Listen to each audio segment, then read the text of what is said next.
તારે minimum 3 to 4 hours study કરવું જોઈએ. અને તું શું વાંચે છે બતાવ મને. હવે તું આ નહીં વાંચ, તું આ વાંચી લે. પેરેન્ટ્સ, એક્ઝામ દરમિયાન શું તમે પણ આવી કોઈ મિસ્ટેક્સ તો નથી કરતા ને? જેમ કે પરીક્ષાને જીવન મરણનો પ્રશ્ન બનાવ. આ માર્ક્સથી જ તારું ભવિષ્ય નક્કી થશે, ગ્રેડ લાવવા જ પડશે. આવું જ્યારે બાળક પર પ્રેશર કરવામાં આવે છે ત્યારે બાળકને સ્ટડી પ્રત્યે ઇન્ટરેસ્ટ ઓછો થઈ જાય છે. સેકન્ડ મિસ્ટેક, બાળકને ઉંમર કરતાં વધારે પ્રેશર આપવું. બાળકની ઉંમર કરતાં તું વધારે વાંચવા બેસ એવું જ્યારે પ્રેશર આપવામાં આવે છે ત્યારે બાળકને સ્ટડી માટે કે કોઈ એક્ટિવિટી માટે ઇન્ટરેસ્ટ ઓછો થઈ જાય છે. ત્રીજી મિસ્ટેક, બાળકની દરેક મોમેન્ટ પર વોચ રાખવી.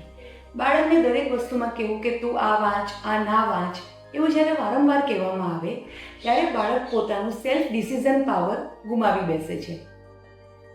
મિસ્ટેક નંબર 4, ડર બતાવીને ભણાવવાનો પ્રયત્ન કરવાનો.